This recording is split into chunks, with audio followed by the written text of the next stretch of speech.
So now that we've seen how you would implement all of CRUD using SQL, the next thing to look at is relationships in SQL. So firstly, I want you to add our pencil record back in if you have deleted it. And if you have deleted it, then you can see this as a challenge. Pause the video and refer to this table to add back our record of the pencil. So if you remember, the keyword is insert into, and then the name of the table, and then we specify the values, which is going to be 2, pencil, 0.8. And now if I hit run, then we now have a complete table with 2 records. The next thing I'm going to do is I'm going to create a new table, and this one is going to be called orders. This orders table has a number of fields. It has an ID field, which is going to be an integer that is not null. Then it will have a order number field, which is going to be an integer. And that'll allow us to keep track of all of the orders that we ever receive at our shop. Now, the next one is quite interesting. I'm going to specify a field called customer_ID. And this is going to be an integer, but this is the place where I'll store the customer who made this particular order. So this will be a field that will act as a foreign key to our table, which will point to a particular record in our customers table. And I'm also going to do that with a product ID as well to form a relationship with our products table. Now, as you saw before, we can set a primary key for our current table by opening a set of parentheses and putting in the name of the field that will act as the primary key. So it will be the field ID. But we can also specify a foreign key. So the foreign key is going to be the key that's going to link our tables together. This is what's going to establish the relationship.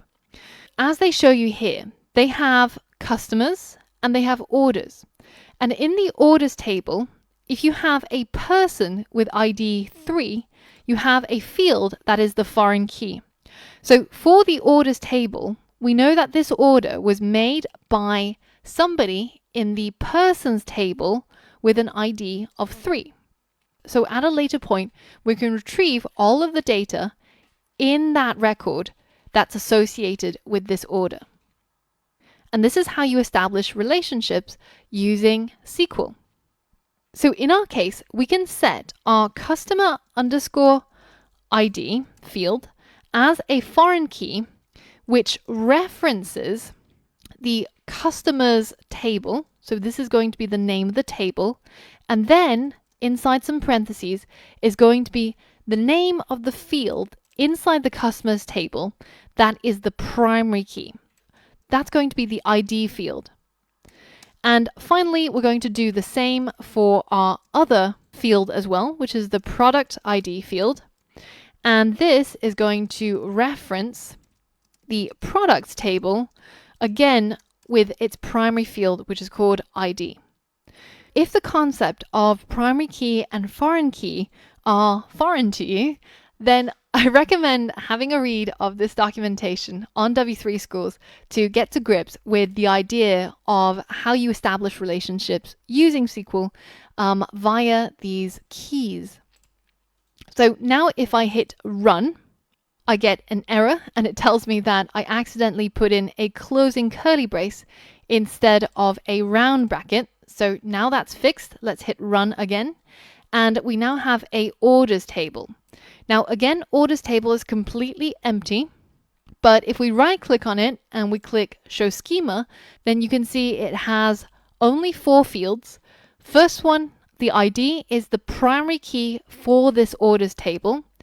And then 2 other fields act as foreign keys, which link this table orders with the customers table as well as the products table.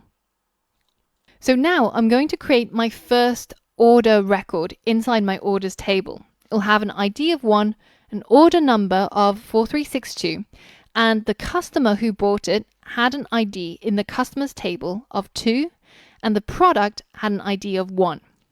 if you take a look in our customers table, the customer with an ID of 2 is me, Angela Yu, at 12 Sunset Drive, and the product with an ID of 1 is a pen.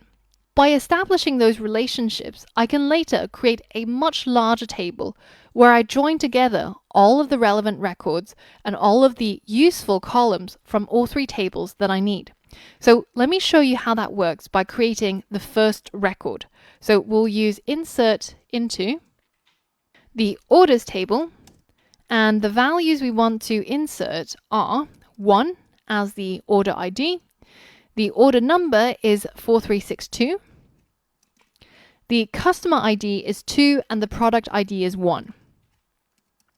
So now I'm going to go ahead and create my first order that's gone through. So basically, Angela Yu has bought a pencil. That's all this represents. But now we get to use something that's really powerful from SQL, which is a join. So we can join our tables together using the keyword of join. Now, there's a whole bunch of different joins, left join, right join, full join, but the most commonly used one is the inner join, and that's the one that we're going to use. We're going to join together the parts of our tables where a particular foreign key matches. This is the syntax, and if I copy it over to our SQLite Online, we're going to select the order number from the orders table. So we would say something like orders dot the name of the field. In our case, our orders table is lowercase orders dot order underscore number. The other field that we want is from our customers table, and that's the first name, last name, and address. So we would write customers dot first underscore name, customers dot last underscore name, and customers dot address. Those are all the fields that we want to join together in a new table we're going to create. And it's going to be from the foreign keys inside our orders table. So that's what we'll say here. From the orders table is where you'll find this particular foreign key match. So the next thing is inner join, and the table we want to join is our customers table. And after the keyword on is going to be the fields that will match. It's going to be the foreign key in our orders table that's called customer underscore ID, and it's going to match with the primary key on our customers table, which is called simply ID. Now, if I hit run, you get a join table where you've got the order number, the first name, last name, address. And you can see that these fields come from different tables. But we've now managed to search through all of our tables and records, and we've managed to match up the orders and join them in a new table, which is way more useful for us. So for example, if we wanted to dispatch order number 4362, then we'll know who it's going to be sent to and what their address is. Next is going to be a challenge for you. You can see that currently we only have the order joined with the customer. As a challenge, I want you to join the order with the product that the order is relating to. Pause the video now and try to change the code so that you can complete this challenge. Okay, so in this case, we're no longer joining the orders table with the customers table.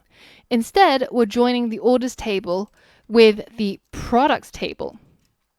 And the fields that we're interested in is the order number, as well as some of the fields from our products table. What does our product table have? Well, it's got the name, the price, and the stock quantity. So let's go ahead and join those fields together.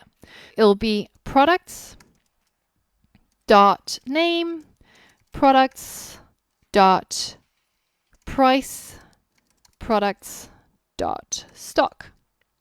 And we're joining from the foreign keys in the orders table. We're performing an inner join, and we're joining it to the products table.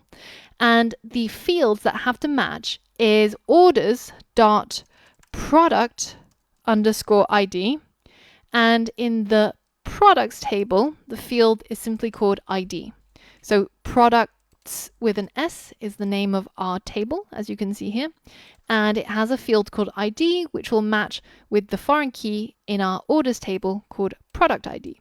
So now if we hit run, you can see we get the order number, but we now join the orders table with the products table. And we now have a brand new table that's created based off this inner join. So that is a little bit on the magic of SQL database relationships. And you can see how flexible and how powerful these relationships are when you are searching through your database and you're trying to assemble all of your data from various different tables. Now, if you had any problems following along with the tutorial so far, or if you just want to have a copy of this completed table, then in the resources for this lesson, there is a link to a SQL Online version where it contains everything that we've done so far, including all of the data in our orders, customers, and products tables. So you can try out different bits of code from W3 Schools or anywhere else on it and have a play around with SQLite.